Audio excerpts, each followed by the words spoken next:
So the big generational news that Fanatics had been hyping all month turns out to be their release and announcement of the MLB Debut Patch. Word on the street is that the rookie card bat signal has been sent. You ready? Now let's do this.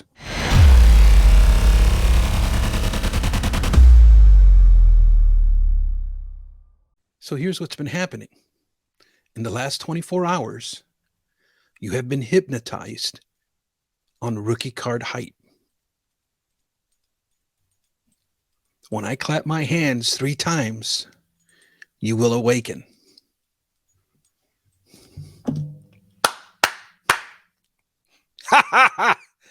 Yes, ladies and gentlemen, Victor, the rookie card specialist here, coming at you with a special episode. Topps MLB Debut Patch. I love it. Here we go. I have got the news just like everybody else.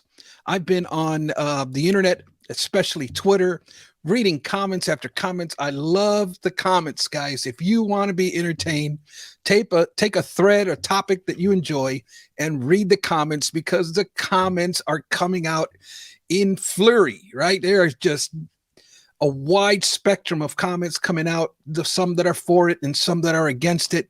You got some of the bad boy type collectors out there with the the doom and gloom, all the way up to the industry darlings that just think that everything is pink rosy ponies and everything's wonderful, and everything in between.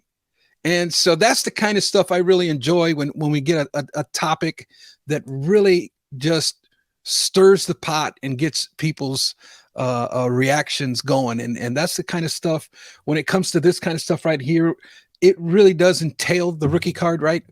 And I guess my issue is that I'm getting too much feedback and trying to decipher that feedback as far as what's legit, what's factual, what isn't factual. There's a lot of ideas out there. What I want to do is I want to show you this video, because this is going to be the video that I'm going to work off of. And I know you've probably seen it already, but I want us to watch it together. It's only like 1 minute and 30 seconds long. It's a very short video, but then that to me is what I want to work off of. So let's watch it and then we'll come back and talk about it. Hold on. You spend your whole career trying to get to day one. Center fielder Mike Trout, his major league debut tonight. That first moment when you step onto the field and you start your major league career. Judge hits one to center field and deep. See ya! A monster home run! It's a moment that you'll never forget. That debut day, there's nothing like it. It's really a cause for great celebration. For baseball cards to be at the center of that big moment in somebody's career, that's important for our products and that's important for our collectors. So we've created this debut patch, and every player that steps on the field for the first time will have an MLB debut patch on his arm. And we will take that patch and we will put it in a trading card. And that card will be the ultimate rookie card. Everything at Fanatics is doing what's best for the sports fan. What's better than having a one-on-one card from the uniform that a player wore in their first game? I mean, this is owning part of history. Topps has been a great partner to baseball for decades, and I think this particular initiative is crucial to the development of deeper fan engagement. It's an opportunity to draw our fans closer and be a part of an experience that is only going to happen one time. We believe that this is the most innovative product announcement in trading cards in at least a generation. A patch made for the moment, a patch made for collectors, and it's going to change the game forever.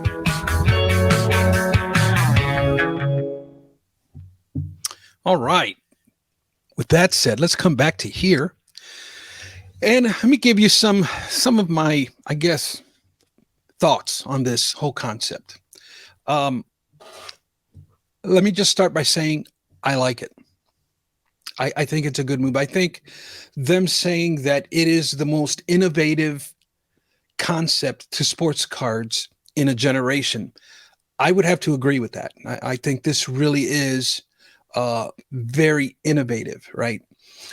I also am, again, this is the only information that I'm going to work off of. There's a lot of other stuff out there, but I think a lot of it is speculation.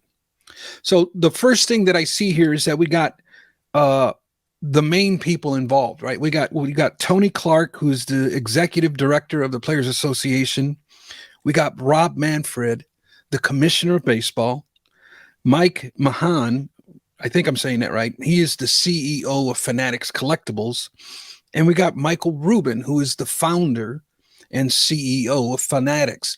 Now, these four gentlemen, I mean, this is what they call top brass, right? This is, if anything's going to be done on the legal front, it's going to be these guys right here. And this is where it all, this is where the rubber meets the road right here. If there's going to be any change in the rookie card reform, as I like to preach, it has to come through those four guys. And without those four guys' blessing, nothing's going to change. But they've apparently, Topps has been working diligently with the MLB and the MLBPA. Now, I just wish that I could have been a fly on that wall during the talks of this whole thing. The debut day, as they were hyping, to me is legit. And what I mean by that is I can understand and I can agree that a lot of these ball players, their debut day is one of the most important days of probably their whole entire lives. A lot of these ball players are groomed at a very young age. And a lot of these ball players, these kids growing up in little leagues today, little leagues aren't like the little leagues back in the 1970s and 80s. Little league today is taken pretty seriously. And we have summer leagues and fall leagues and travel ball and all these things that kids at a very young age are now doing. They even have games where on a school night at 8:00 at night, and you got a 9-year-old that has a game that he's got to go to. You know, it's that type of thing. It's taken to a whole new level, and you get an athlete that has walked through all of that throughout his entire life, through little league, high school, college, or getting drafted and going through years in the minor leagues, and then to finally make it, to finally get that call to be and debut in an MLB roster. Now, those are types of things that I think are extremely special. And for us collectors to be able to own a piece of that, to me, is extra special. I think when it comes to this being a generational innovation, I believe they hit the nail on the head, because I think it really is. But I'm hearing now, and I don't see, this is where I don't know how true this is. I hear this is going to be a 1 of 1.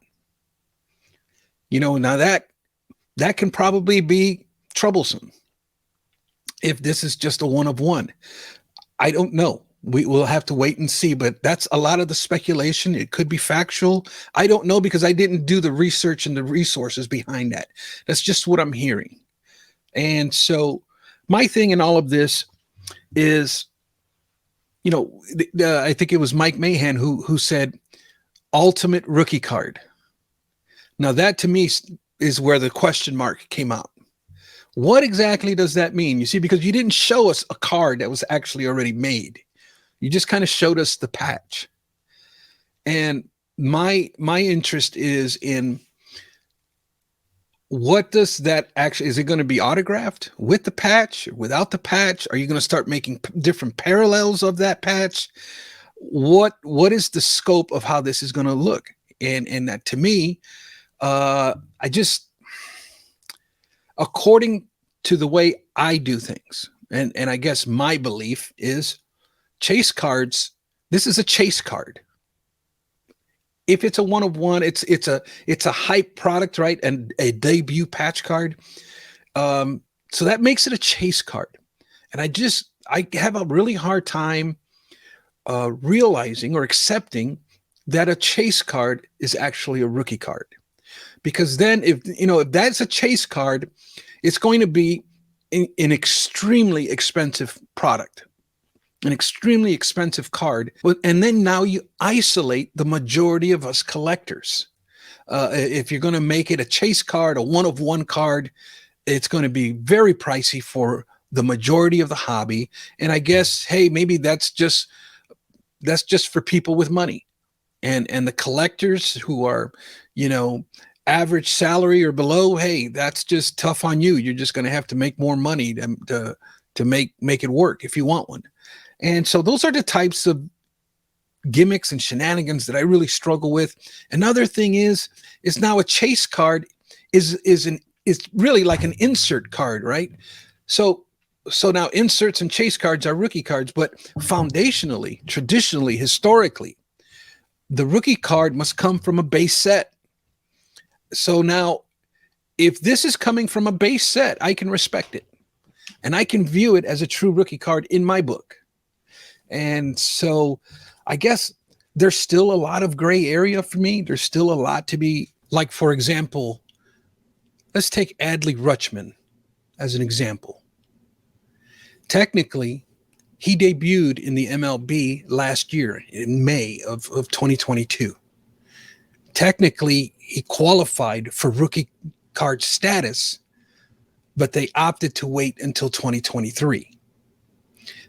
So does Adley Rutschman debut in 2023? Does he get a debut patch?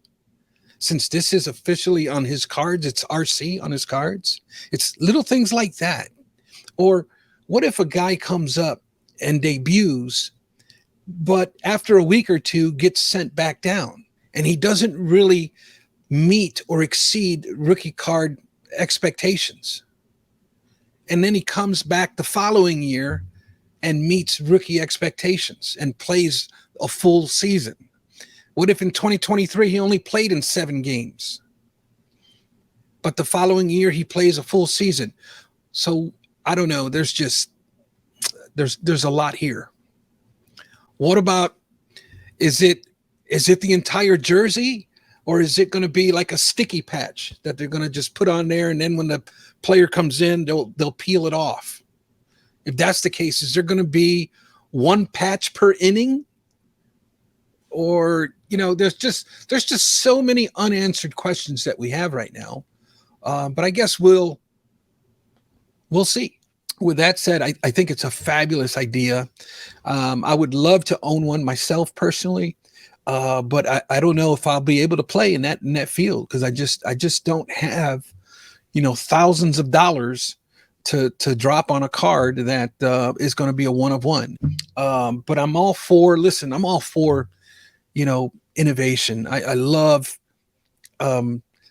this type of stuff, and I know even throughout my career, I've always been the one to embrace technology. I've always been the one to really embrace new, and I get into that kind of thing.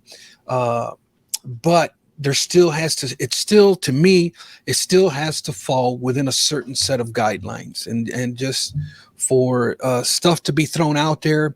And listen, guys, they're going to be doing this all year.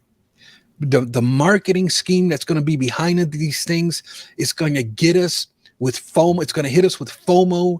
It's going to hit us with hype, and it's going to hit us. And we're going to have to practice some self-control, maybe, or maybe wait till the dust settles to see kind of where things fall. Because if we get out there and we're full of hype, and we're full of FOMO, and we're full of zeal, we're just going to dive into something that can potentially hurt us financially, or, you know, something that will eventually tank if we don't have all of the information. So a lot of it's going to be on, you know, production quantities.